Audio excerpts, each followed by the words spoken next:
Hello दोस्तों, आप सभी का स्वागत है हमारे यूट्यूब चैनल एसएससी कोचिंग पे। दोस्तों, हम लोग आज यह जीव विज्ञान के प्रैक्टिस सेट करेंगे, जो कि इसमें 50 प्रश्न हो गए सभी। और इसमें मानव शरीर क्रिया विज्ञान के प्रश्न करेंगे, जो कि ह्यूमन फिजियोलॉजी के प्रश्न हैं, जो कि एग्जाम में यहाँ से प्रश्न जरूर आते हैं। ठीक ना। तो चलिए हम लोग स्टार्ट करते हैं। जो कि यह प्रश्न देखिएगा, सभी एग्जामों में पूछे गए प्रश्न हैं। ठीक ना। चलिए देखिएगा, पहला प्रश्न आज का। एक वयस्क मानव शरीर में हड्डियां होती हैं। तो यह आपको याद रखना है कि एक वयस्क मानव शरीर में हड्डियों की संख्या कितनी होती है? 206 होती है। नवजात शिशुओं में हड्डियों की संख्या लगभग कितनी होती है? तो नवजात शिशुओं में हड्डियों की संख्या अगर पूछा जाए तो यह 300 हड्डियों की संख्या होती है। और यहीं पे बात की जाए मनुष्य की खोपड़ी में, तीसरा क्वेश्चन है, मनुष्य की खोपड़ी में कितनी अस्थियां होती हैं? तो मनुष्य की खोपड़ी में 8 अस्थियां होती हैं। क्वेश्चन नंबर 4 देखिएगा, मनुष्य के शरीर में पसलियों की कितने जोड़े होते हैं? तो पसलियों के जोड़े जो होते हैं वो 12 होते हैं। और संख्या पूछा जाएगा तो यह याद रखिएगा 24 होती है। ठीक ना। शरीर के सर्वाधिक प्रबल अस्थि होती है, तो यह याद रखिएगा, सबसे प्रबल अस्थि जो होती है जबड़े की हड्डी जो होती है, यह आप याद रखिएगा। आगे चलते हैं, देखिएगा नेक्स्ट क्वेश्चन पे। मानव शरीर के किस भाग में सबसे छोटी हड्डी होती है? तो मानव शरीर के सबसे छोटी हड्डी पाई जाती है कान में, जो कि इसका नाम है स्टेपिज।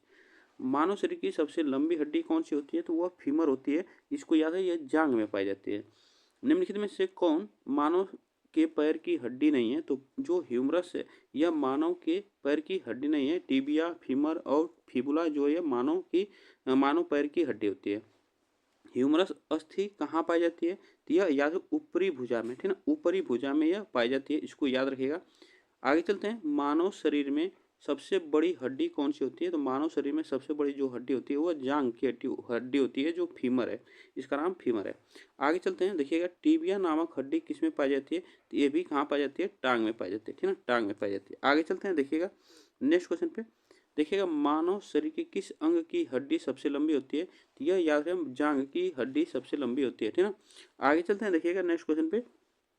निम्नलिखित में से कौन सी हड्डी मानव कान का भाग नहीं है? तो इसको याद रखना, मानव कान का भाग नहीं है। इसको याद रखें, मानव कान का जो भाग नहीं है वह उर्व अस्थि जो होती है, यह मानव कान का भाग नहीं होती है।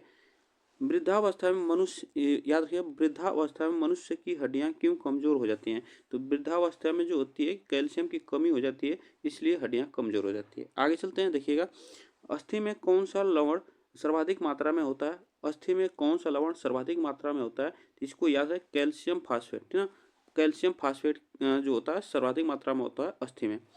अस्थियों एवं पेशियों को आपस में जोड़ता है, तो वह कौन जोड़ता है? तो टेंडन, इसको याद है, टेंडन।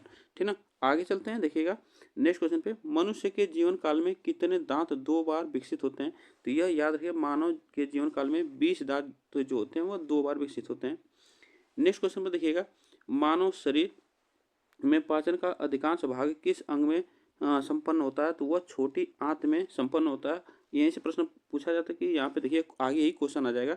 यहाँ पे मनुष्य की पाचन क्रिया कहाँ से प्रारंभ हो जाती है? तो मानव के पाचन क्रिया जो प्रारंभ हो जाती है वो मुख से ही प्रारंभ हो जाती है। ठीक है, मुख से ही प्रारंभ हो जाती है। मानव की पाचन नली लगभग कितने फीट की लंबी होती है? तो यह याद रखिए, 32 फीट की लंबी होती है मानव की पाचन नली। मुख में मड जो स्टार्च का शर्करा पाचन किसके द्वारा होता है? तो यह याद है, टायलिन के द्वारा होता है, टायलिन। पाचन तंत्र का हिस्सा नहीं है, तो वह कार्निया जो होता है पाचन तंत्र का हिस्सा नहीं होता है। आगे चलते हैं, मानव शरीर में उस एंजाइम का नाम बताइए जो कार्बोहाइड्रेट को तोड़ने में मदद करता है। तो वह याद है, एमाइलेज जो होता है वह कार्बोहाइड्रेट को तोड़ने में मदद करता है। आगे चलते हैं, देखिएगा नेक्स्ट क्वेश्चन पे। दूध प्रोटीन को पचाने वाला एंजाइम है, तो वह यह याद है, रेनिन होता है दूध को पचाने वाला एंजाइम। आगे चलते हैं, देखिएगा नेक्स्ट क्वेश्चन, क्वेश्चन नंबर 25। पाचन क्षेत्र में भोजन के साथ मिलने वाला पहला एंजाइम निम्न में से कौन सा है? तो इसको याद है, इसमें कौन सा है? एमाइलेज है, इसको याद है, एमाइलेज। लार में कौन सा एंजाइम पाया जाता है? तो ये लार में पाया जाता है, टाइलिन एंजाइम पाया जाता है। क्वेश्चन नंबर 27 देखिएगा, पेट में भोजन को पचाने के लिए निम्नांकित में से किसकी खास आवश्यकता होती है? तो वह एंजाइम की आवश्यकता होती है, एंजाइम की आवश्यकता होती है। नेक्स्ट आगे चलते हैं, क्वेश्चन नंबर 28 देखिएगा, लार किसके पाचन में सहायक होता है? तो लार जो होता है वह स्टार्च के पाचन में सहायक होता है। ठीक ना। आगे चलते हैं, नेक्स्ट क्वेश्चन पे देखिएगा, क्वेश्चन नंबर 29। देखिएगा, मनुष्य की मुख्य गुहा में निम्नलिखित में से किसका पाचन प्रारंभ होता है? तो वह कार्बोहाइड्रेट का पाचन प्रारंभ होता है। मानव शरीर में भोजन का रक्त द्वारा अवशोषण कहाँ सर्वाधिक होता है? तो वह छोटी आंत में होता है। देखिएगा, नेक्स्ट क्वेश्चन चलते हैं। क्वेश्चन नंबर 29 देखिएगा, मानव शरीर में प्रोटीन का पाचन निम्नलिखित में से किस अंग में प्रारंभ होता है? तो इसको याद रखिए, प्रोटीन का पाचन जो होता है वो अमाशय में प्रारंभ होता है। निम्नलिखित में से कौन सी आहार नली जो है वह, इसको याद है, आहार नलिका है? तो वह ग्रास नली जो है आहार नलिका है। क्वेश्चन नंबर 33 देखिएगा, पचे हुए भोजन में मौजूद विषैले पदार्थ का कौन सा अंग चूषण करता है? तो वह एकत्रित करता है, इसको याद रखिएगा। क्वेश्चन नंबर देखिएगा 34, पेप्सिन है एक, क्या है पेप्सिन, क्या है? तो इसको याद है, यह पेप्सिन जो होता है एंजाइम होता है। आगे चलते हैं। क्वेश्चन नंबर देखिएगा, क्वेश्चन नंबर 35 देखिएगा, पेप्सिन बदल देता है, तो पेप्सिन जो बदल देता है प्रोटीन को पॉलीपेप्टाइड में बदलता है, प्रोटीन को पॉलीपेप्टाइड में बदल देता है। क्वेश्चन नंबर 36 देखिएगा, पाचन क्रिया में प्रोटीन निम्नलिखित में से किस पदार्थ में बदल जाते हैं? तो यह अमीनो अम्ल में बदल जाते हैं।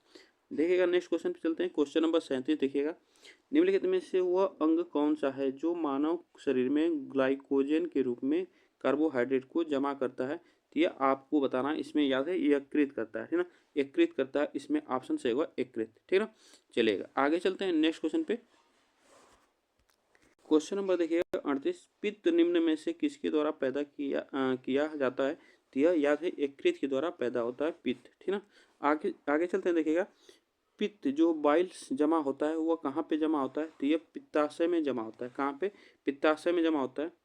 पित्त का प्रमुख कार्य क्या होता है? तो यह याद रखेगा, यह वसा का पायसीकरण करता है, इमल्सीकरण करता है, इसको याद है। इसमें ऑप्शन जो सही होगा हमारा सी ऑप्शन यहाँ पे सही होगा। नेक्स्ट क्वेश्चन देखिए, क्वेश्चन नंबर 41, मानव शरीर के किस अंग को शरीर का रासायनिक कारखाना कहा जाता है? तो यह यकृत को रासायनिक कारखाना कहा जाता है, ठीक ना। आगे चलते हैं। देखिएगा, पेस मेकर का संबंध निम्न में से है, पेस मेकर का संबंध किससे है? यह आपको बताना है। पेस मेकर का संबंध, क्वेश्चन नंबर 42 देखिएगा, क्वेश्चन नंबर 42 जो है यह पेस मेकर का संबंध जो है हृदय से है। पेस मेकर का कार्य क्या होता है? क्वेश्चन नंबर 43 देखिएगा, इसका कार्य क्या होता है? दिल की धड़कन प्रारंभ करना, दिल की धड़कन प्रारंभ करना, इसका संबंध प्रारंभ करना, यह इसका कार्य होता है।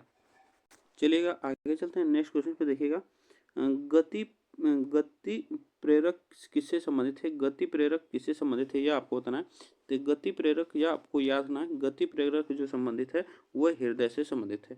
निम्नलिखित में से किनकी भित्तियों पर रक्त द्वारा डाले गए दबाव को रक्तदाब कहते हैं? तो वह, इसको याद है, यह कहते हैं धमनी, ठीक है ना, धमनी।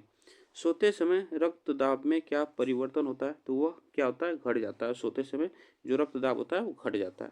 क्वेश्चन नंबर देखिएगा 47, क्वेश्चन नंबर 47 देखिएगा, यहाँ पे रक्तचाप को मापने के लिए किस उपकरण का उपयोग किया जाता है? यह स्फिग्नोमैनोमीटर का प्रयोग किया जाता है। लब डब ध्वनि किसकी क्रिया के कारण उत्पन्न होती है? तो वह याद रहेगा हृदय की क्रिया के कारण होती है। सिस्टोलॉजिक और डायस्टोलिक शब्द का उपयोग डैश डैश के संबंध में किया जाता है। तो यह आपको याद रखना है, इसका संबंध रक्तचाप को मापना, इसके संबंध में किया जाता है, इसको याद रखना। क्वेश्चन नंबर 50 जो है देखिएगा, लास्ट क्वेश्चन है, मनुष्य के शरीर में हृदय को एक बार धड़कने के लिए कितना समय लगता है? तो यह याद रखेगा 0.08 सेकेंड लगता है, ठीक ना। यह प्रश्न यहाँ से पूछे जा सकते हैं और अगला प्रैक्टिस सेट हम लोग करेंगे इसके आगे, ठीक ना। तो आप लोग बताइएगा यह प्रश्न कैसे लगे। वीडियो को एक बार लाइक शेयर जरूर कर दीजिएगा, चैनल को सब्सक्राइब कर लीजिएगा, जिससे कि आपको यहाँ पे यह क्लास मिलती रहेगी ऐसी।